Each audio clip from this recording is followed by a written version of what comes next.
Good morning বন্ধুরা, তোমরা সবাই কেমন আছো? আশা করি সবাই ভালো আছো। তো বন্ধুরা, আজকে নতুন একটা রেসিপি নিয়ে তোমাদের সামনে চলে এসেছি। আজকে আমি বানাবো বাঙালির বিখ্যাত খাবার চাল পটল। তো এখানে আমি 500 গ্রাম পটল নিয়ে নিয়েছি। এবার আমি পটলটাকে ভালোভাবে ধুয়ে এইভাবে কেটে নিলাম। আর এখানে দুটো আলু নিয়ে নিয়েছি, এইভাবে আমি কেটে নিয়েছি, ভালোভাবে ধুয়ে কেটে নিয়েছি এভাবে আমি। আর এখানে 50 গ্রাম গোবিন্দভোগ চাল নিয়ে নিয়েছি। গোবিন্দভোগ চালটাকে আমি ভালোভাবে ধুয়ে ভিজিয়ে রেখেছিলাম কিছুক্ষণ, তারপরে জল ঝরিয়ে রেখেছি। তো এখানে আমি কড়াইয়ের মধ্যে 1 চামচ ঘি দিয়ে দিলাম।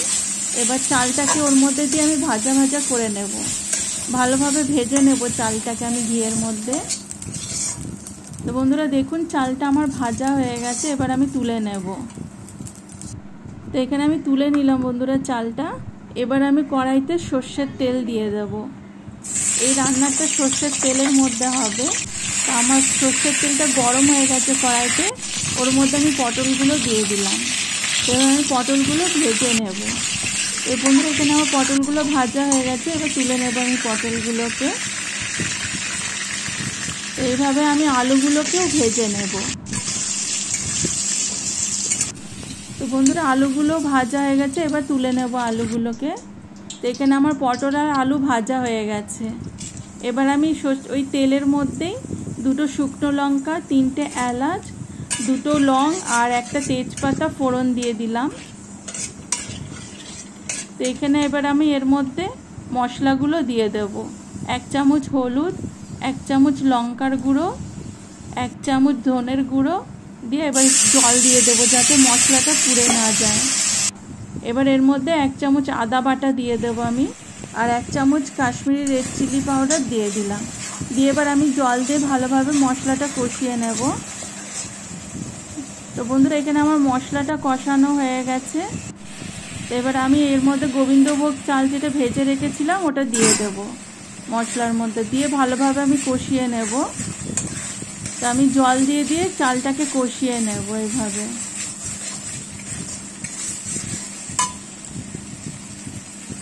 বন্ধুরা, এটা দারুণ একটা রেসিপি, তোমরা সবাই একবার বাড়িতে বানিয়ে খেয়ে দেখবে, তোমাদের সবার খুব ভালো লাগবে।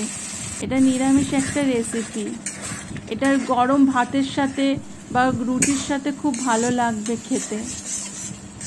তো এখানে বন্ধুরা আমার চালটা কষানো হয়ে গেছে ভালোভাবে। এবার আমি এর মধ্যে ভেজে রাখা আলু আর পটলটা দিয়ে দেব। তো এবার আমি আলু আর পটলটা দিয়ে ভালোভাবে কষিয়ে নেব।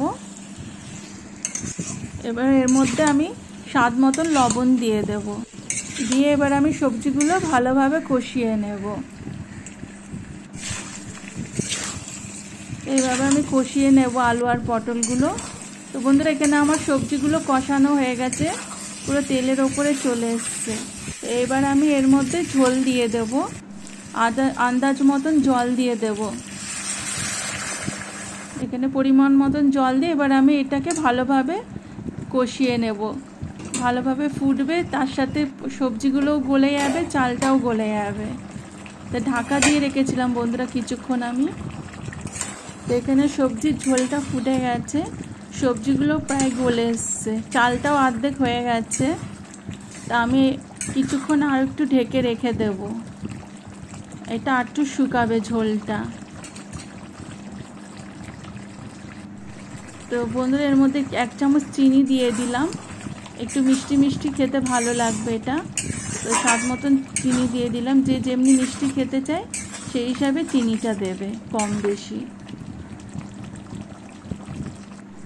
তো বন্ধুরা, এখানে আমার প্রায় হয়ে এসছে চাল পটল, তেলের ওপরে চলে এসছে পুরো সবজিগুলো, আর চালটাও সিদ্ধ হয়ে গেছে, আলু পটলগুলোও সেদ্ধ হয়ে গেছে।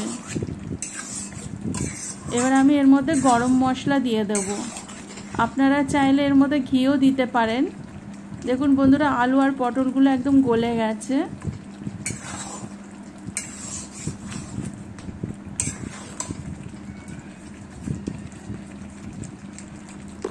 তা আপনারা চাইলে এর মধ্যে ঘিও দিতে পারেন। তা আমি ঘিটা দিইনি, শুধু গরম মশলাটা দিয়েছি, কারণ ঘি দিয়ে চালটা ভেজেছিলাম আমি, তার জন্য আর পরে ঘিটা দিইনি।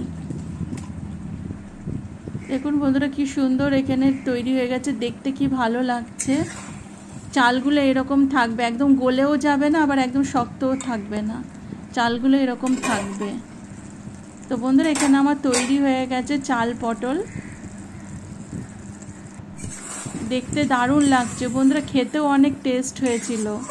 দেখতে যেমনি সুন্দর হয়েছে খেতেও অনেক টেস্ট হয়েছিল। তো বন্ধুরা তোমরা সবাই একবার বাড়িতে এইভাবে চাল পটল বানিয়ে খেয়ে দেখবে, তোমাদের সবার খুব ভালো লাগবে। আর বন্ধুরা আমার এই রেসিপিটা তোমাদের যদি ভালো লাগে একটা লাইক করে দিও। আর যেসব নতুন বন্ধুরা আমার ভিডিওটা দেখছো সেসব নতুন বন্ধুরা আমার চ্যানেলটা সাবস্ক্রাইব করে দিয়ে আমার পাশে থাকার জন্য অনুরোধ রইল। আর পুরনো বন্ধুরা আমার পাশে থাকার জন্য অসংখ্য ধন্যবাদ। Thank you.